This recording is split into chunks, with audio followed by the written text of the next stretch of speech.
by the government of the Republic of Kenya then. You as accountants, as business people, you know, in simple bookkeeping, there are assets and liabilities. We inherited the assets. State House, my office, vehicles. Fair enough. What about the liabilities? We inherited them too. Huge public debt, 9.6 trillion, 900 billion pending bills. Eurobond, 2 billion. Accruing interest between 12 to almost 16%. Those debts must be paid, and they'll be paid by the people of Kenya, not by William RUTO or Gachagua. It is the people of Kenya. Us being part of Kenya will pay through paying taxes. These people shouting left, right, and center, telling us to default so that we can be blacklisted as a banana republic. Are they telling us not to pay the Eurobond? Are they telling us not to pay what we owe the local banks? We want them to come and tell us. Don't just shout. Offer a solution. These debts are on record. We did not borrow as we were in the forest. William RUTO alikuwa ametengwa nje. He was not attending cabinet. He was not attending the National Security Council. He was not part of committing the country to those debts. But he is the President of the Republic of Kenya. He inherited those debts. He has to figure out how they have to be paid. And we are inviting you, good people, to help us with ideas of what we do, how we can go about it, how do we avoid them in future. Through continuous engagement, through bilateral and multilateral diplomacy, the President has traveled around the country, the world, engaging multilateral leaders, the IMF, the World Bank, key partners, the United States, the People's Republic of China. Currently, he has just left Germany for France, to see how we partner with the world to get us out of the mess we are in. And it has started to pay. Yesterday, the World Bank made a huge pronouncement of $12 billion in the next 3 years. Concessional loan on very low interest, as opposed to trying to borrow money here from local banks. The IMF, 4 days ago, made a similar announcement of a huge intervention. We have public roads that have all stalled. We need to get the contractors back on site. We have to get this money somehow. We did not create this situation. We found it. And they are uncomfortable when we say that's the situation we found. What do they want us to say? You people know, you manage companies. You know, you look at the state of the books when you take over a company. You take a company that is in the red, you know what to do with it. You take a going concern, you know what to do with it. But us, we didn't have a choice. Kenya is ours. We took it the way it was because this is our country. If we had a choice, we would have looked for another company, not Kenya. Because of the huge debt portfolio through irresponsible borrowing. When we tell the story, because we are going to tell the story, people will be shocked. How $2 billion was taken from the central bank and put in a private bank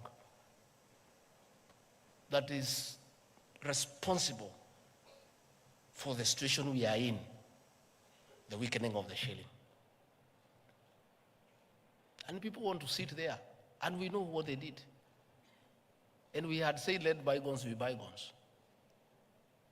But there's a good discussion. We are going to have a good discussion. We are putting the figures into place, who took what and where, so that the people of Kenya can know why we are in this shit and this mess.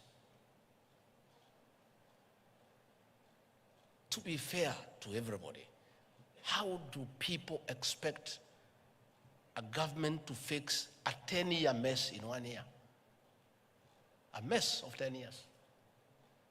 Through state capture, conflict of interest, outright theft of public resources, irresponsible borrowing, misuse of public funds, misapplication of funds into useless legacy projects. And here we are. We must be truthful to the people of Kenya because it's important that we be truthful to the people of Kenya. And when the people of Kenya finally know the truth, they will make a judgment, an assessment on who is right and who is wrong. But what I can assure you, the president and the rest of us are determined to fix this economy, and this economy we shall fix it. And there are good signs. And signs are last year, for the first time in 8 years, at the closure of financial year at midnight on June 30th, we had given every cent owed to the county governments. And previously, we had arrears of 5 to 6 months for county governments, for years. By the closure of financial year on June 30th, we had disbursed the last coin to the constituency development funds. For the first time, we have no arrears for our elderly men and women for their monthly stipend. We found an arrears for 8 months for those senior citizens who need that 2,000 to buy drugs, to buy food. We have cleared all that. Today, they get their stipend before civil servants are paid. And we have said, let anybody who has an idea on how to fix this economy come and talk to us. I want, on behalf of the president, to welcome you as ISPAC. Come and talk to our people at the National Treasury, and we'll ask you to talk to the president, and all of us are aligned. This is our country, and as I said, we don't know everything. If you have better ideas than we have, this is our country, we have no other country. Please come and talk to us, and whatever you advise us, if it's prudent, if it can get us out of the quagmire that we find ourselves in, we shall say asante sana. So please, you are most welcome. I've heard you talk about pending bills, it's true. The president, in his wisdom, has put a committee where your members are represented, led by Uhuru, former Auditor General, an eminent Kenyan, another group of very eminent professionals. I saw them when the president was inaugurating the team. Men and women of integrity to scrutinize, verify, and validate pending bills so that those that are payable we can pay, and put that history of pending bills behind us. We saw many Kenyans lose their homes. We saw families break up. We saw people commit suicide as a result of pending bills. Government documents became worthless. Previously, during the Kibaki regime, you could walk to any financial institution with an LPO and get LPO financing 50% without a question, because the documents had credibility. People knew that you are given a contract by government, it is payable. Today, there is no bank or microfinance institution that will honor an LPO, because you supply it 2, 3, 4, 5 years down the line, you have not been paid.